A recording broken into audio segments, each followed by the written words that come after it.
어머니, 시골에 계시는 것이 우리 둘 다에게 더 편해요. 칠순을 넘긴 한 여자가 낡은 캐리어 하나를 끌고 시외버스 터미널로 향했습니다. 30년을 살았던 그 집에서 아들이 결혼해서 손주를 낳고 키운 그 집에서 이제는 더 이상 필요 없다는 말을 들은 후였습니다. 이런 상황이 벌어진 이유가 무엇일까요? 노나듣다의 오늘 사연 지금 들려드릴게요. 박영자 씨는 올해 72살입니다. 남편을 10년 전에 먼저 보냈습니다. 심장이 좋지 않았던 남편은 어느 겨울 새벽 잠결에 그렇게 갔습니다. 장례를 치르고 나서 한동안 정신을 못 차렸습니다. 그때 곁에 있어준 건 아들 민수였습니다. 민수는 3남매 중 첫째 아들이었습니다. 아버지 없이 자라느라 힘들었을 텐데 투정 한번 부리지 않고 자랐습니다. 대학도 장학금으로 다녔고 취직도 제법 괜찮은 곳에 했습니다. 영자 씨는 아들이 결혼한다고 했을 때 기뻤습니다. 며느리 감으로 데려온 여자는 31살의 김수진이었습니다. 첫인상은 나쁘지 않았습니다. 예의 바르게 인사도 하고 웃는 얼굴도 괜찮았습니다. 영자 씨는 결혼 준비를 도우면서 이것저것 챙겼습니다. 혼수 장만할 때도 예단 준비할 때도 손이 많이 갔습니다. 그때는 몰랐습니다. 며느리의 그 웃음 뒤에 무엇이 숨어 있는지.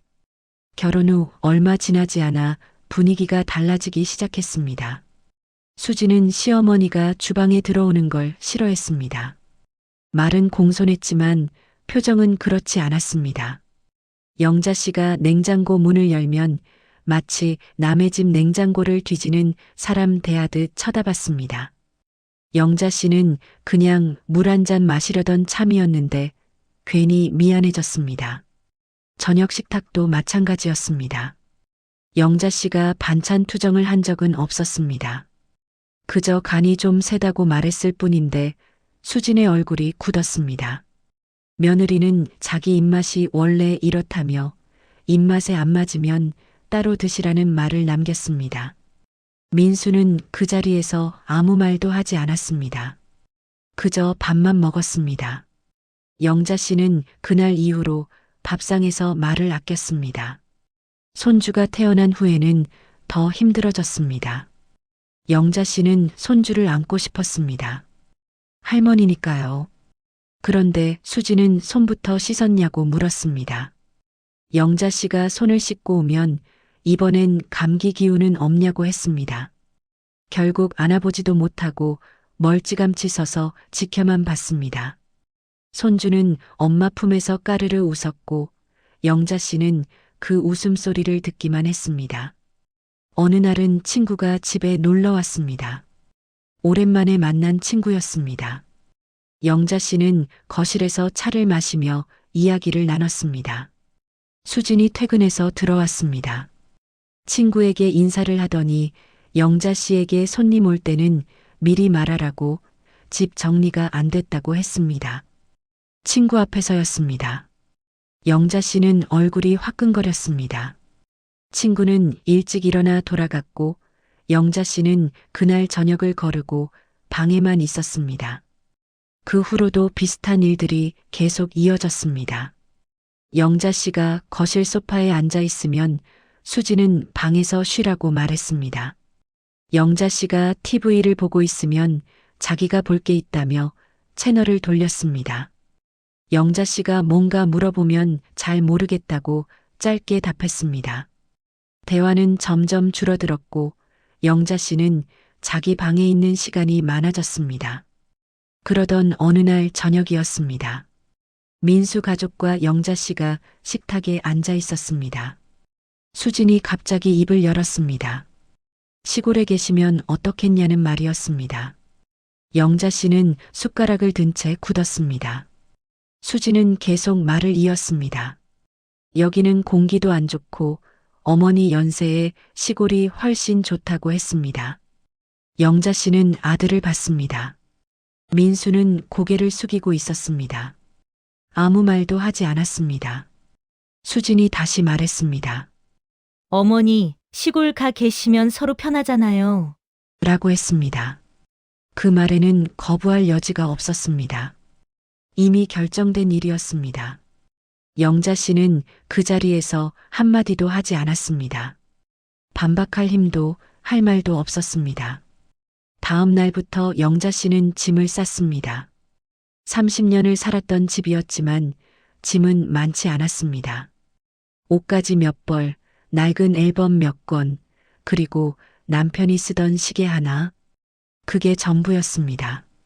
민수는 방문 앞에 서성이다가 들어오지 못했습니다.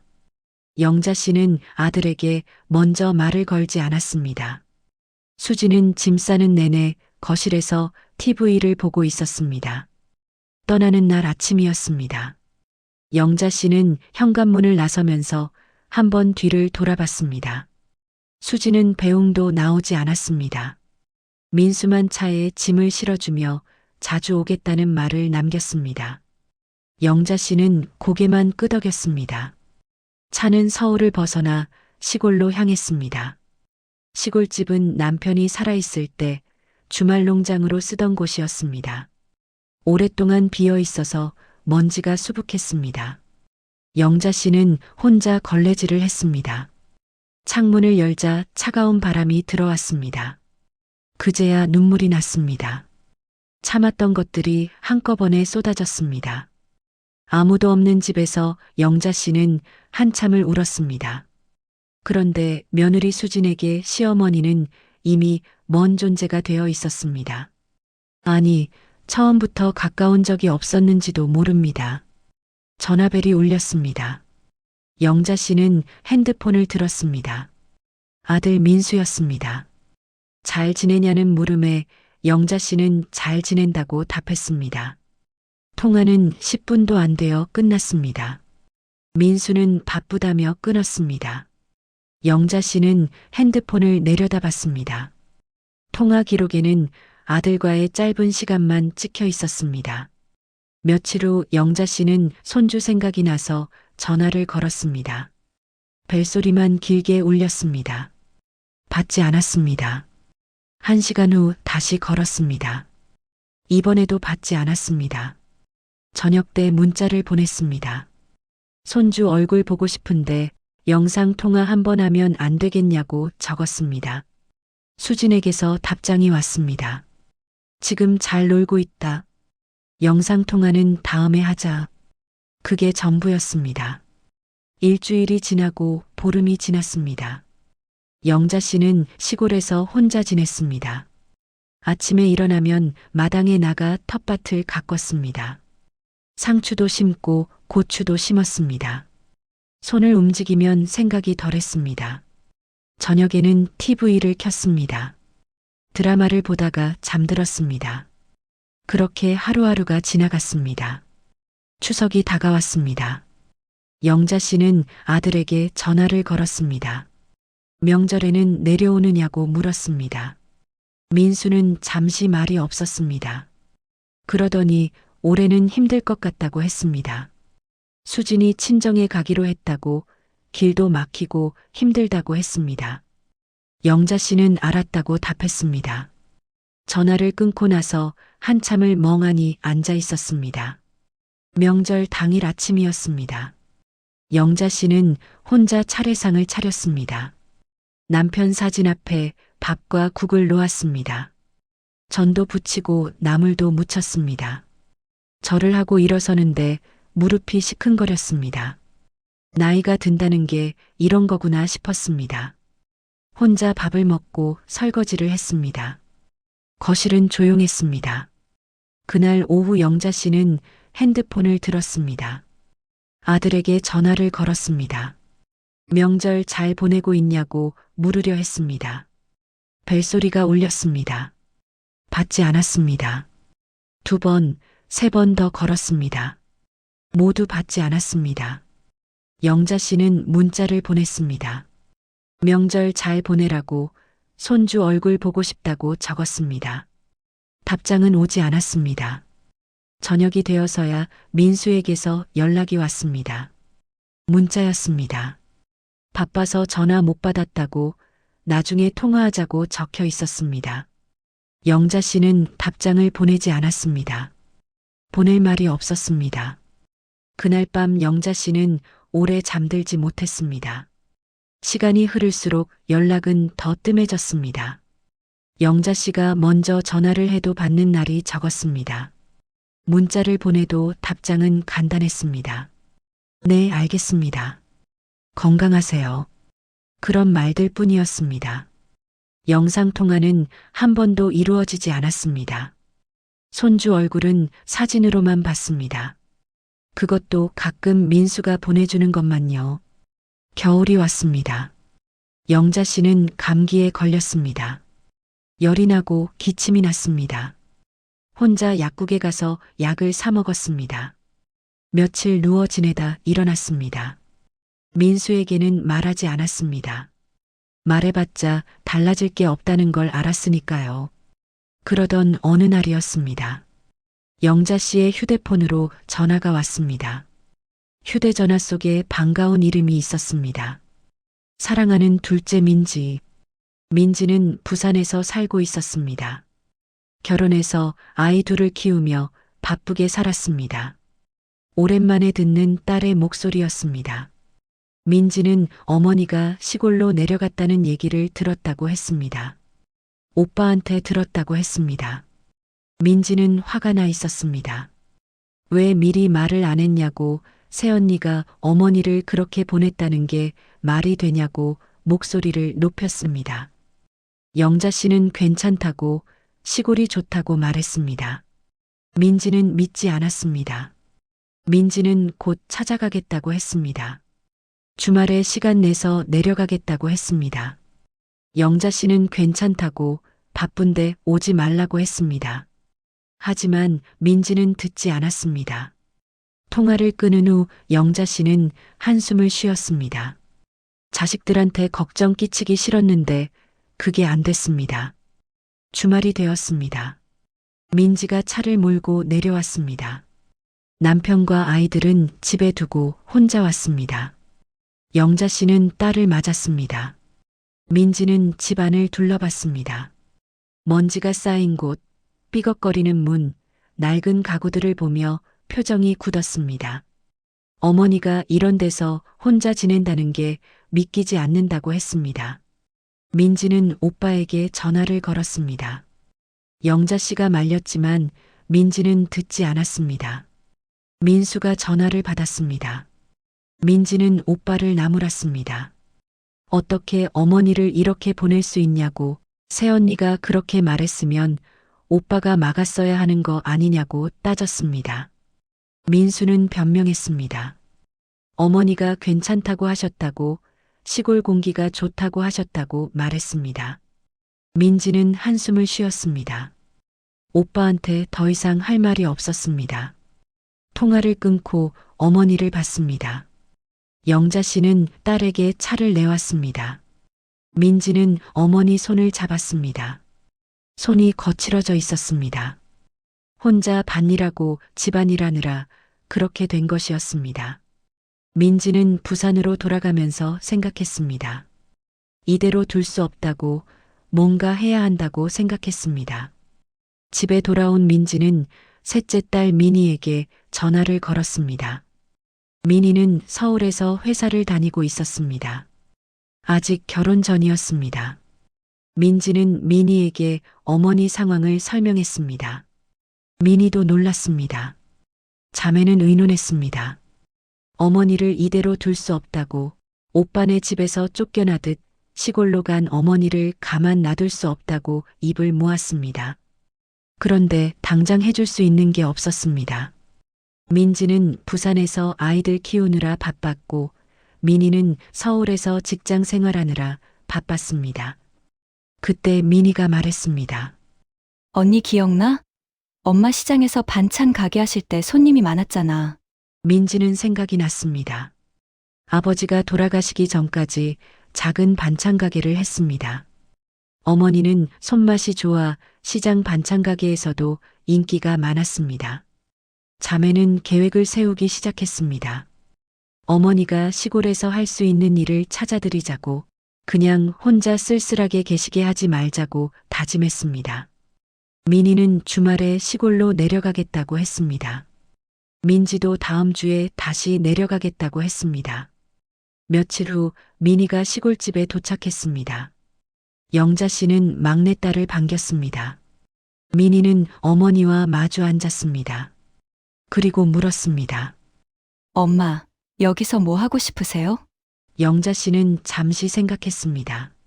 하고 싶은 게 있냐고 물으니 막막했습니다. 그냥 이렇게 지내는 것도 괜찮다고 답했습니다. 민희는 고개를 저었습니다. 어머니 나이가 72이라고 아직 젊다고 뭔가 하시면서 사셔야 한다고 말했습니다. 영자 씨는 딸의 얼굴을 봤습니다. 진심이 담겨 있었습니다. 민희는 계속 말했습니다. 어머니가 예전에 반찬 가게 하실 때 얼마나 잘하셨는지 기억한다고 그 실력으로 뭔가 해보시면 어떻겠냐고 제안했습니다. 영자 씨는 손을 내저었습니다. 이제 나이도 많고 힘도 없다고 그냥 이렇게 조용히 지내는 게 좋다고 했습니다. 하지만 민희는 포기하지 않았습니다. 다음 주에 언니랑 같이 다시 오겠다고 그때 다시 얘기하자고 했습니다. 영자 씨는 그러라고 했습니다. 일주일 후 민지와 민희가 함께 내려왔습니다. 자매는 어머니 앞에 노트북을 펼쳤습니다. 요즘 시골에서 농산물 직거래나 로컬 푸드로 성공한 사례들을 찾아온 것이었습니다. 영자 씨는 화면을 봤습니다. 낯선 단어들이 많았습니다. 하지만 딸들의 눈빛은 진지했습니다. 민지가 말했습니다. 어머니가 김치랑 장아찌를 담그시면 자기가 부산에서 팔아보겠다고 했습니다. 민희도 거들었습니다. 자기는 서울 직장 동료들한테 소개해보겠다고 SNS에도 올려보겠다고 했습니다. 영자 씨는 딸들을 번갈아 봤습니다. 그렇게까지 해줄 필요 없다고 말했습니다. 하지만 딸들은 이미 마음먹은 상태였습니다. 민지는 다음 주부터 재료를 보내주겠다고 했습니다. 민희는 포장 용기랑 라벨도 준비해 오겠다고 했습니다. 영자 씨는 할 말을 잃었습니다. 자식들이 이렇게까지 하는데 거절할 수가 없었습니다. 그날 저녁 자매는 어머니와 함께 저녁을 먹었습니다. 오랜만에 집에 웃음소리가 났습니다. 영자 씨는 딸들이 해준 밥을 먹으며 생각했습니다. 아들한테는 버림받았지만 딸들이 있구나. 그 생각이 위로가 되었습니다. 딸들이 돌아간 후 영자 씨는 혼자 남았습니다. 조용한 집이었지만 전보다는 덜 쓸쓸했습니다. 뭔가 해볼 수 있을 것 같은 기분이 들었습니다. 영자 씨는 장롱을 열었습니다. 오래전에 쓰던 앞치마가 있었습니다. 먼지를 털어내고 입어봤습니다. 아직 맞았습니다. 며칠 후 민지에게서 택배가 도착했습니다. 배추와 무 그리고 각종 양념 재료들이 가득 들어 있었습니다. 영자 씨는 재료를 꺼내 살펴봤습니다. 오랜만에 만져보는 것들이었습니다. 손에 익었습니다. 영자 씨는 소매를 걷어붙이고 김치를 담그기 시작했습니다. 배추를 절이고 양념을 만들었습니다. 손이 기억하고 있었습니다. 예전처럼 척척 진행됐습니다. 김치를 통에 담고 뚜껑을 덮었습니다. 며칠 후면 맛있게 익을 것이었습니다. 영자 씨는 거울을 봤습니다. 얼굴에 생기가 돌았습니다. 그런데 이 모든 일을 서울의 며느리 수진은 전혀 몰랐습니다. 수진에게 시어머니는 이미 관심 밖의 사람이었습니다. 전화도 하지 않았고 안부도 묻지 않았습니다. 민수도 마찬가지였습니다. 어머니가 시골에서 잘 지내시겠거니 생각했습니다. 확인하지 않았습니다. 영자 씨의 새로운 시작은 그렇게 조용히 이루어지고 있었습니다. 아무도 모르는 사이에요. 김치가 익었습니다. 영자 씨는 통을 열어 맛을 봤습니다. 적당히 시원하고 아삭했습니다. 양념이 잘 배어 있었습니다. 예전 솜씨 그대로였습니다. 영자 씨는 민지에게 전화를 걸었습니다. 김치가 다 됐다고 언제 가져갈 거냐고 물었습니다. 민지는 이번 주말에 가겠다고 했습니다. 주말이 되었습니다. 민지가 내려왔습니다. 이번엔 큰 아이스박스를 가져왔습니다. 영자 씨가 담근 김치를 담았습니다. 민지는 김치 하나를 집어 맛을 봤습니다. 눈이 커졌습니다. 맛있다고, 역시 어머니 손맛은 최고라고 칭찬했습니다. 영자 씨는 쑥스럽게 웃었습니다. 민지는 부산으로 돌아가서 지인들에게 김치를 나눠줬습니다. 반응이 좋았습니다. 다들 어디서 샀냐고, 더 살 수 있냐고 물었습니다. 민지는 어머니가 직접 담그신 거라고 설명했습니다. 사람들은 돈을 주고 사겠다고 했습니다. 민지는 어머니에게 전화를 걸었습니다. 김치를 더 담가달라고 주문이 들어왔다고 말했습니다. 영자 씨는 놀랐습니다. 팔 만큼 잘 만들었냐고 물었습니다. 민지는 당연하다고 어머니 김치가 최고라고 거듭 말했습니다.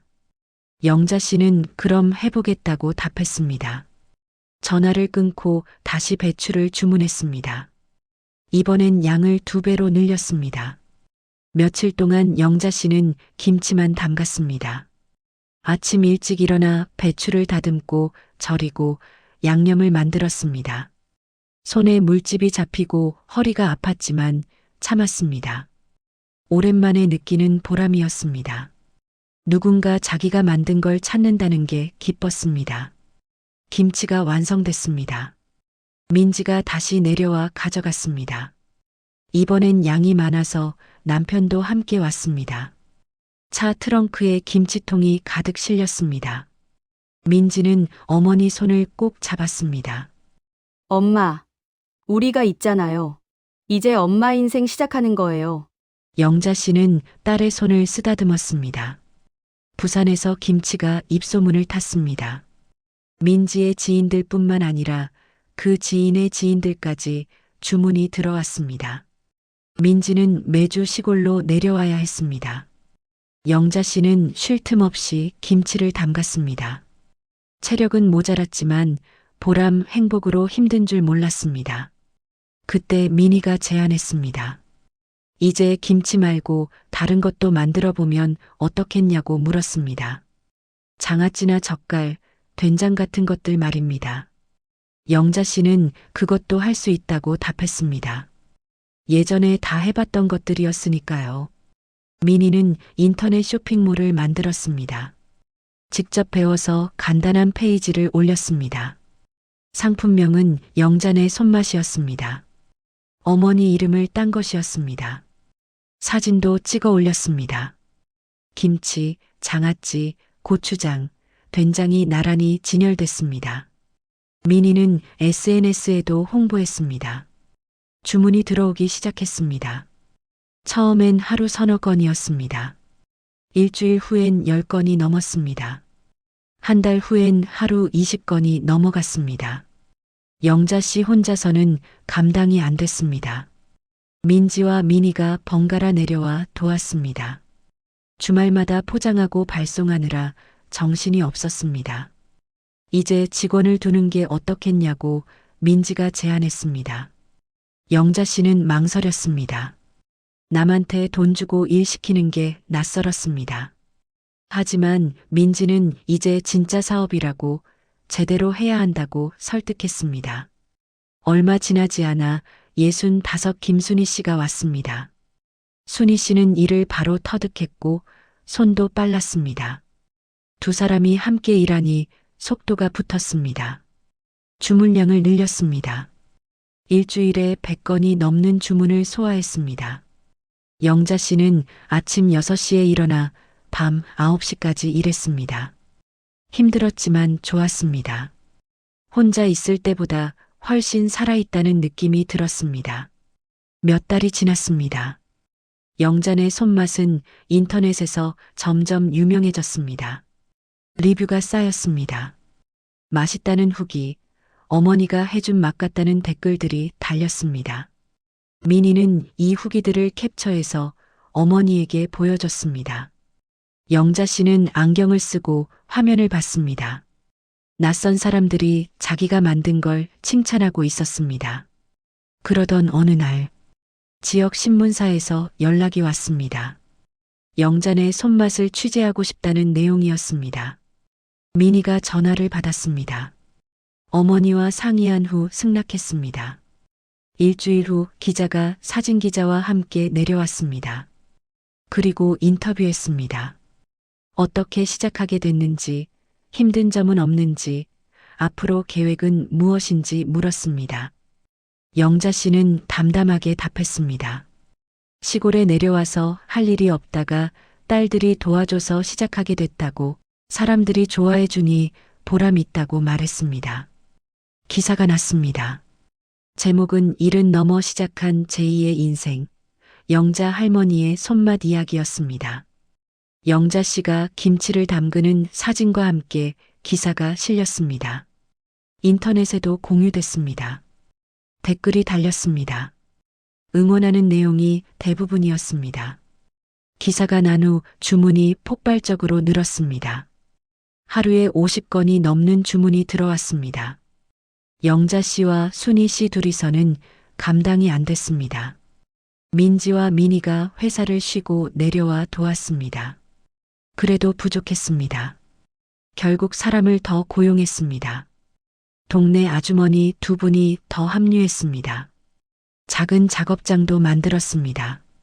집 옆 창고를 개조했습니다. 큰 냉장고를 들여놓고 작업대를 설치했습니다. 위생허가도 받고 이제 제대로 된 사업장이 된 것이었습니다. 영자 씨는 대표가 됐습니다. 명함도 만들었습니다. 영자네 손맛 대표 박영자라고 적혀 있었습니다. 마을 사람들은 영자 씨를 다르게 대하기 시작했습니다. 예전엔 그냥 서울서 내려온 할머니였습니다. 이제는 사업하는 사람이었습니다. 대표님이라고 불렀습니다. 영자 씨는 처음엔 어색했지만 점점 익숙해졌습니다. 반년이 지난 후 영자네 손맛은 월 매출 3천만 원을 넘겼습니다. 영자 씨는 믿기지 않았습니다. 자기가 이런 일을 해낼 줄 몰랐습니다. 민지와 민희는 어머니를 자랑스러워했습니다. 이제 어머니는 혼자가 아니었습니다. 직원도 있고 고객도 있었습니다. 그런데 이 모든 일이 벌어지는 동안 서울에서는 다른 일이 일어나고 있었습니다. 영자 씨를 시골로 보낸 며느리 수진의 평판이 나빠지기 시작한 것이었습니다. 처음엔 조용했습니다. 하지만 동네 사람들은 알았습니다. 민순의 어머니가 갑자기 시골로 내려갔다는 걸요. 명절에도 어머니께 가보지도 않고 어머니는 올라오지 않는다는 걸요. 며느리가 쫓아냈다는 소문이 돌기 시작했습니다. 수지는 처음엔 신경 쓰지 않았습니다. 남들이 뭐라든 상관없다고 생각했습니다. 하지만 시간이 갈수록 분위기가 달라졌습니다. 동네 맘카페에 글이 올라왔습니다. 시어머니를 지방으로 보낸 며느리라는 제목이었습니다.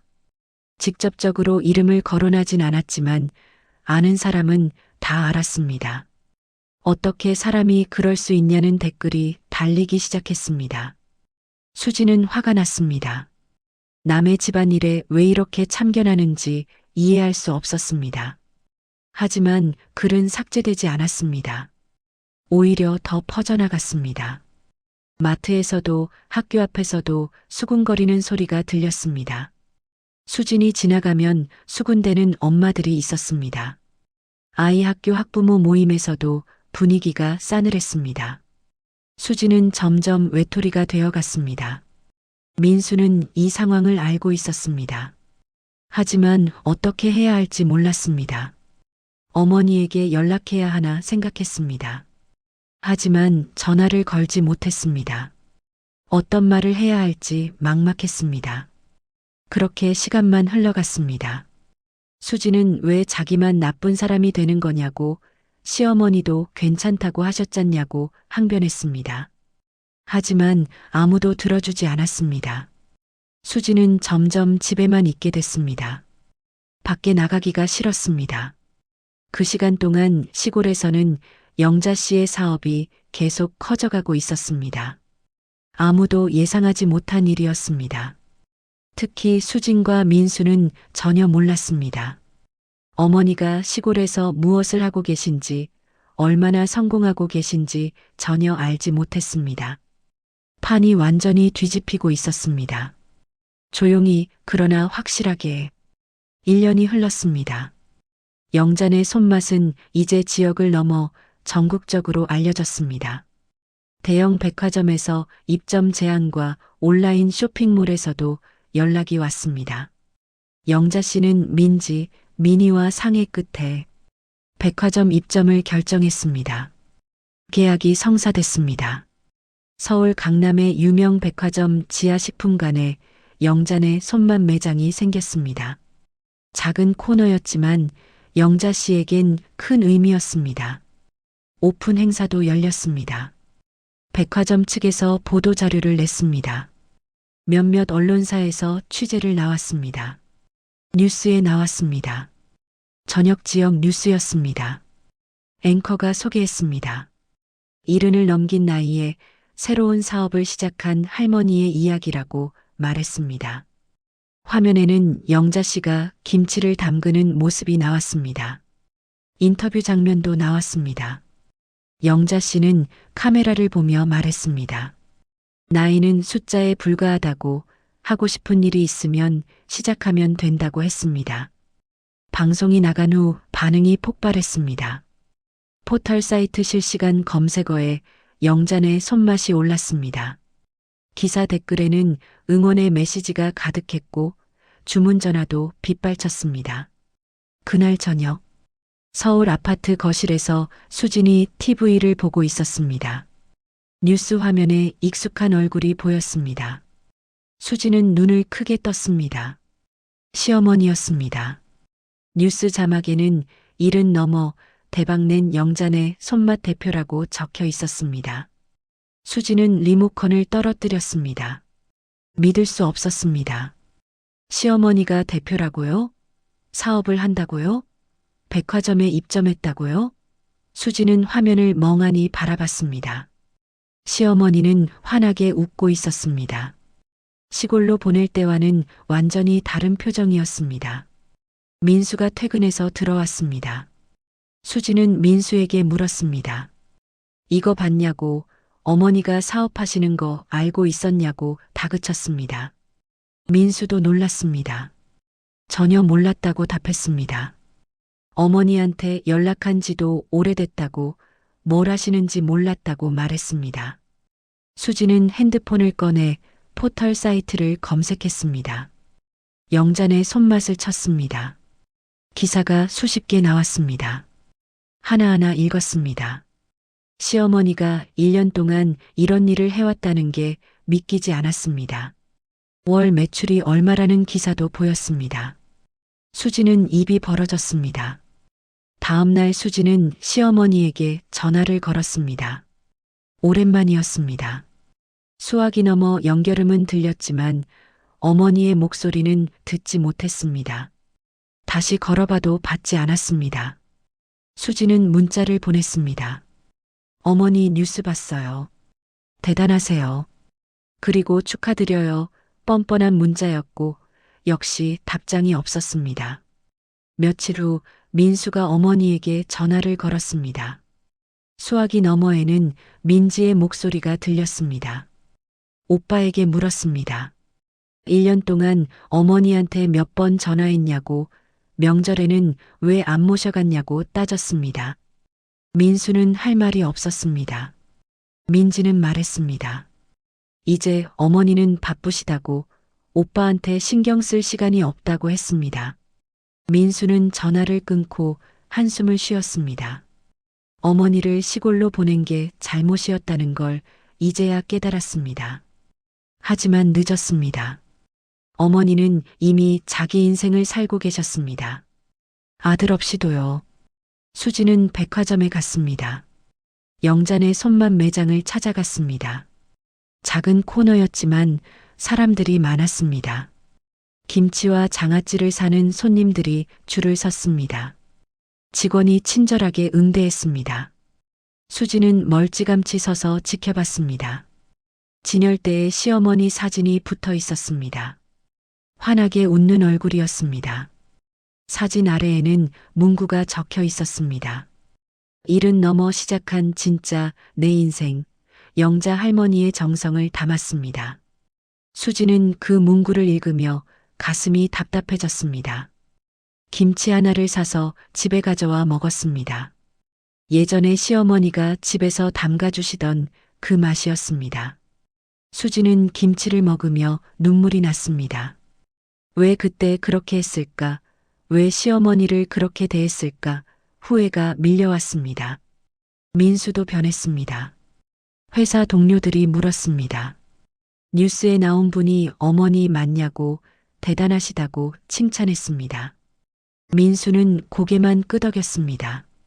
자랑스럽기도 했지만 부끄럽기도 했습니다. 어머니가 이렇게 대단한 분인 줄 몰랐습니다. 아니, 알았지만 무시했습니다. 주말이 됐습니다. 민수는 시골로 내려가기로 했습니다. 수지는 반대했습니다. 가봤자 환영받지 못할 거라고 말했습니다. 하지만 민수는 갔습니다. 어머니를 봐야 했습니다. 시골집에 도착했습니다. 예전 그 집이 아니었습니다. 옆에 새 건물이 지어져 있었습니다. 영잔의 손맛이라는 간판이 걸려 있었습니다. 민수는 안으로 들어갔습니다. 직원들이 바쁘게 움직이고 있었습니다. 어머니는 안쪽 사무실에 계셨습니다. 민수가 문을 열었습니다. 영자 씨는 서류를 보고 있었습니다. 고개를 들어 아들을 봤습니다. 표정이 변하지 않았습니다. 민수는 어머니께 다가갔습니다. 잘 지내시냐고 물었습니다. 영자 씨는 잘 지낸다고 답했습니다. 그리고는 다시 서류를 봤습니다.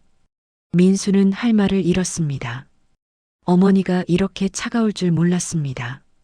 예전에는 아들만 보면 반가워하셨는데 이제는 아니었습니다. 민수는 용기를 내서 물었습니다. 언제부터 이 일을 하셨냐고, 왜 말씀 안 하셨냐고 물었습니다. 영자 씨는 고개를 들었습니다. 그리고 조용히 말했습니다. 말할 필요가 없었다고, 어차피 관심도 없었잖냐고 했습니다. 민수는 아무 말도 못했습니다. 사실이었으니까요. 영자 씨는 다시 서류로 눈을 돌렸습니다. 바쁘다고, 일이 많다고 말했습니다. 민수는 사무실에서 나와 차에 올라탔습니다. 시동을 걸지 못하고 한참을 앉아 있었습니다. 서울로 돌아오는 길에 민수는 계속 생각했습니다. 그리고 이내 어머니를 잃었다는 걸 깨달았습니다. 물리적으로 떨어진 게 아니라 마음으로 떨어진 것이었습니다. 어머니는 이제 자기 인생을 사셨습니다. 아들이 필요 없었습니다. 집에 도착했습니다. 수진이 물었습니다. 어땠냐고, 어머니가 뭐라고 하셨냐고 물었습니다. 민수는 아무 말도 하지 않았습니다. 그냥 방으로 들어갔습니다. 수진은 민수의 뒷모습을 봤습니다. 어깨가 축 처져 있었습니다. 그날 밤 수진은 잠을 이루지 못했습니다. 계속 생각했습니다. 시어머니를 시골로 보낼 때 자기가 한 말들을 떠올렸습니다. 서로 편하다고 했던 그 말이 부메랑이 되어 돌아왔습니다. 정말로 서로 편해졌습니다. 시어머니는 아들 며느리 없이 편하게 사셨고 자기들은 시어머니 없이 편하게 살았습니다. 시간이 더 흘렀습니다. 영잔의 손맛은 계속 성장했고 전국 백화점에 입점했습니다. 신문 일간지 경제면에 기사가 크게 났습니다. 나이는 숫자일 뿐, 이른에 시작해 연 매출 10억 달성한 영자 할머니 제목이 눈에 띄었습니다. 기사에는 영자 씨의 성공 스토리가 자세히 나왔습니다. 딸들의 도움, 직원들과의 협력, 고객들의 사랑이 담겼습니다. 하지만 기사 어디에도 아들 이야기는 없었습니다. 기자가 물었을 것입니다. 가족들은 어떻게 생각하냐고요.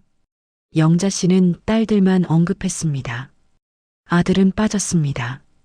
의도적으로요. 민수는 그 기사를 봤습니다. 자기가 없다는 걸 알았습니다. 어머니의 인생에서 지워져 있었습니다. 가슴이 아팠습니다. 하지만 어쩔 수 없었습니다. 자기가 먼저 어머니를 밀어냈으니까요. 수진도 기사를 봤습니다. 동네 사람들도 다 봤을 것입니다. 시어머니를 시골로 쫓아낸 며느리라는 소문은 이제 사실로 확정됐습니다. 수진은 점점 더 집 밖으로 나가지 않게 됐습니다. 사람들을 마주치는 게 두려웠습니다. 이제 거울 속엔 초라한 자기 모습이 보였습니다. 시어머니는 성공했는데 자기는 뭘 했나 싶었습니다. 판은 완전히 뒤집혔습니다. 밀려난 사람은 성공했고 밀어낸 사람들은 초라해졌습니다. 2년이 흘렀습니다. 영잔의 손맛은 이제 중견기업이 되었습니다. 직원이 30명이 넘었습니다. 공장도 지었습니다. 영자 씨는 회장이 되었습니다. 민지가 대표를 맡았고 민희가 마케팅 이사를 맡았습니다. 가족 경영이었지만 잘 돌아갔습니다. 명절이 다가왔습니다. 추석이었습니다. 영자 씨는 시골집에서 저녁 모임을 열기로 했습니다. 민지 가족, 민희, 그리고 친한 직원들을 초대했습니다. 진수성찬이 차려져 있고 집은 웃음소리로 가득 찼습니다. 그날 오후였습니다. 민수에게서 전화가 왔습니다. 민희가 받았습니다. 민수는 명절 인사를 하고 싶다고 말했습니다. 어머니 좀 바꿔달라고 했습니다. 민희는 잠시 망설이다 어머니에게 전화를 건넸습니다. 영자 씨는 전화를 받았습니다. 민수는 명절 잘 보내시라고 인사했습니다. 영자 씨는 짧게 답했습니다. 그쪽도 잘 보내라고 말했습니다. 그쪽이라니. 아픈 마음을 다 잡고 가족들이랑 인사할 겸 우리가 가도 되겠냐 물었습니다. 잠시의 침묵 후 돌아온 어머니의 답은 오늘은 손님들이 많다고 다음에 오라고 했습니다. 민수는 알았다고 답했습니다. 전화를 끊었습니다. 그날 저녁 민수네 집은 조용했습니다. 명절인데도 찾아오는 사람이 없었습니다. 저녁상도 간소하게 차렸습니다. 민수와 수진 그리고 아이만 있었습니다. 식사를 하는 내내 말이 없었습니다. 수진은 밥맛이 없었습니다. 예전 명절 같았으면 시어머니가 계셨을 것입니다. 귀찮다고 생각했었는데 이제야 그 빈자리가 너무 크게 느껴졌습니다. 저녁이 되어 민지 SNS 사진이 올라왔습니다. 시골집에서 찍은 가족 사진이었습니다. 영자 씨가 한가운데 앉아 있었습니다. 좌우로 딸들과 손주들이 둘러싸고 있었습니다. 모두 환하게 웃고 있었습니다. 사진 아래 민지가 글을 남겼습니다. 어머니 덕분에 행복한 명절 보냈다고 적었습니다. 민수는 사진을 보며 자기만 없다는 사실에 가슴이 먹먹했습니다. 그 자리에 있어야 할 사람이 자기였는데 이제는 자격이 없었습니다. 민수는 핸드폰을 내려놨습니다. 시간이 더 흘렀습니다. 영자 씨는 바쁜 나날을 보냈습니다. 회사 일, 강연, 인터뷰로 일정이 빼곡했습니다. 이제는 비서도 생겼습니다. 일정을 관리해주는 젊은 여자였습니다. 영자 씨의 전화는 비서가 먼저 받았습니다. 중요한 전화만 연결해줬습니다. 민수가 가끔 전화를 걸었습니다. 비서가 받았습니다. 무슨 일이냐고 물었습니다. 민수는 어머니와 통화하고 싶다고 말했습니다. 비서는 일정을 확인하더니 지금은 어렵다고 답했습니다. 회의 중이거나 외부 일정이 있다고 했습니다. 민수는 그럼 언제 통화 가능하냐고 물었습니다. 비서는 나중에 연락드리겠다고 했습니다. 하지만 연락은 오지 않았습니다. 민수는 깨달았습니다. 어머니에게 자기는 이제 우선순위가 아니라는 걸요. 예전에는 어머니가 전화 한 통에 달려오셨습니다. 이제는 자기 전화조차 받지 않으셨습니다. 어느 저녁, 수지는 거실에 혼자 앉아 있었습니다. TV에서는 영자네 손맛 광고가 나왔습니다. 영자 씨가 환하게 웃으며 말했습니다. 정성으로 담갔다고, 가족 같은 마음으로 만든다고 했습니다. 수지는 리모컨으로 채널을 돌렸습니다. 보기가 괴로웠습니다. 민수가 퇴근해서 들어왔습니다. 수지는 민수를 봤습니다. 남편도 많이 변했습니다. 말수가 줄었고 표정도 어두웠습니다. 예전의 밝은 모습은 사라졌습니다. 수지는 민수에게 물었습니다. 이제 어머니 곁엔 우리가 없는 거 맞지? 우리가 너무 매정했어. 민수는 고개를 끄덕였습니다. 잘못했다고, 돌이킬 수 없을 만큼 잘못했다고 인정했습니다. 수지는 눈물이 났습니다. 그때 왜 그랬을까? 왜 시어머니를 그렇게 대했을까? 후회했습니다. 민수도 마찬가지였습니다. 왜 어머니 편을 들지 않았을까? 왜 그냥 지켜만 봤을까? 자책했습니다. 하지만 이제 돌이킬 수 없었습니다. 시간은 흘렀고 상황은 완전히 바뀌었습니다. 어머니는 더 이상 그들을 필요로 하지 않았습니다. 딸들이 있었고, 회사가 있었고, 많은 사람들이 있었습니다. 아들 하나 없어도 괜찮았습니다. 이제는 늦었습니다. 시간은 흘러 영자 씨는 더 바빠졌습니다. 연락은 더 뜸해졌습니다. 민수가 보내는 문자에도 답이 없었습니다. 명절에 보내는 선물도 받지 않으셨습니다. 돌려보내셨습니다. 메모 하나가 붙어 있었습니다. 필요 없다고 적혀 있었습니다. 민수는 그 메모를 보고 무너졌습니다.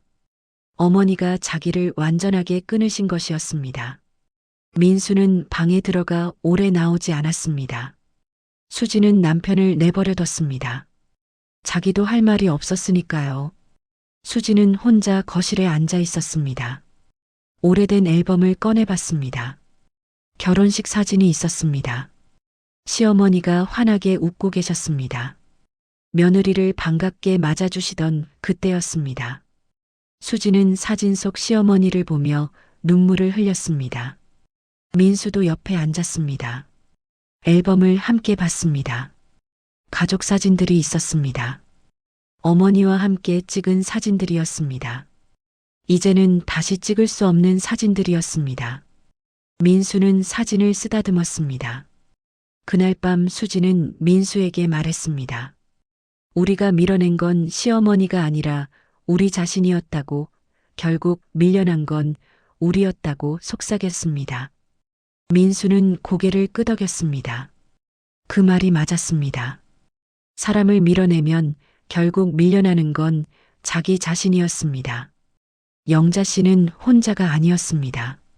많은 사람들에게 둘러싸여 바쁘고 행복한 나날을 보냈습니다. 반면 민수와 수지는 정말로 혼자가 되었습니다. 가족도 친구도 이웃도 멀어졌습니다. 남은 건 외톨이 자리 하나뿐이었습니다. 그들이 만든 그 자리에 이제 그들 스스로 앉아 있었습니다.